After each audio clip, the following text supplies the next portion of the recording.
समीकरण। समीकरण को अंग्रेजी में कहते हैं इक्वेशन। हमें आज समीकरण पढ़ना है। समीकरण को पढ़ने से पहले हमें दो चीजों की जानकारी होनी आवश्यक है। एक होती है चर राशि और एक होती है अचर राशि। चर राशि किसे कहते हैं और अचर राशि कहते हैं किसे कहते हैं। सबसे पहले हम लोग चर राशि को सीखते हैं। चर राशि क्या होती हैं?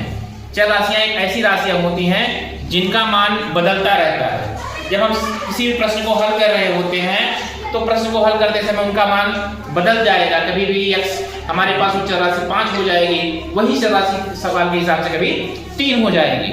तो इसके यहाँ से निष्कर्ष निकलता है कि चर राशियां ऐसी राशियां होती हैं जिनका मान आवश्यकता के अनुरूप बदलता रहता है। क्या है? बदलता है, उन्हें चर राशियां कहते हैं। इन्हें हम अधिकांशतः अंग्रेजी के छोटे अक्षरों से प्रदर्शित करते हैं, जैसे कि x y z u v w l m n a b c d e ऐसे ढेर सारे, या हिंदी वर्णमाला के अक्षरों से भी प्रदर्शित कर सकते हैं। इसी प्रकार से हमारे पास दूसरी चीज आती है अचर राशि। अचर राशियों को हम लोग अंग्रेजी में कहते हैं कांस्टेंट क्वांटिटीज।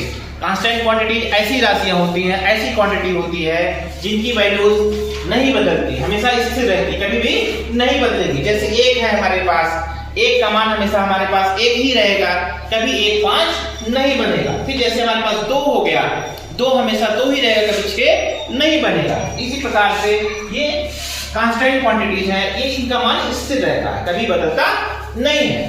अब हमारे पास चर राशियां और अचर राशियां हो गई हैं। इन चर राशियां और अचर राशियों को प्रयोग करके हम लोग बनाते हैं व्यंजक। हम लोग बनाते हैं व्यंजक। व्यंजक क्या होता है? व्यंजक चर राशि और अचर राशि, चर राशि और अचर राशि। अचर राशि का एक समूह होता है जिसमें गणितीय संक्रियाओं जोड़ना, घटाना, गुणा और भाग, इन चारों संक्रियाओं का प्रयोग करते हैं। इनसे हमारे पास एक बनता है व्यंजक। अब इन्हीं व्यंजकों का हम लोग प्रयोग करते हैं समीकरण बनाने में। जैसे हम यहां से बात करते हैं समीकरण क्या होता है।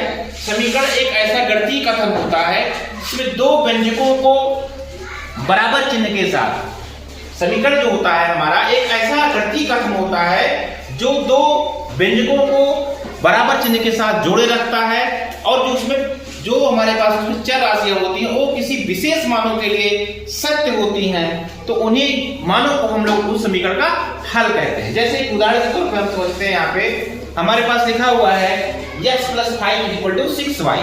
यहाँ हमारे पास दो चर राशियां हैं x और y। यहाँ x और y के दो अलग अलग मान आएंगे जो इस समीकरण को संतुष्ट करेंगे, वही हमारे पास क्या होंगे, इसके हल कहलाएंगे। दूसरा हमारे पास व्यंजक है 3x + 7, ये हमारे पास एक व्यंजक है। दूसरा व्यंजक हमारे पास 9y = 3 है। इन दोनों को बराबर चिन्ह के साथ हमने रखा, तो ये हमारे पास एक समीकरण बन के आ गया। और इस समीकरण में हमारे पास x और y दो चर राशियां हैं, तो ये समीकरण x और y के इन्हीं दो विशेष मानों के लिए सत्य होंगे, तो यही हमारे पास क्या कहलाएंगे, हल कहलाएंगे समीकरण के। फिर इसी प्रकार से हम एक दूसरा व्यंजक लेते हैं 4y = 5/3। दूसरा हमारे पास 7/y। ये दोनों व्यंजकों को हमने बराबर चिन्ह के साथ रखा, तो ये हमारे पास एक समीकरण का रूप आया, एक गणितीय कथन हो गया।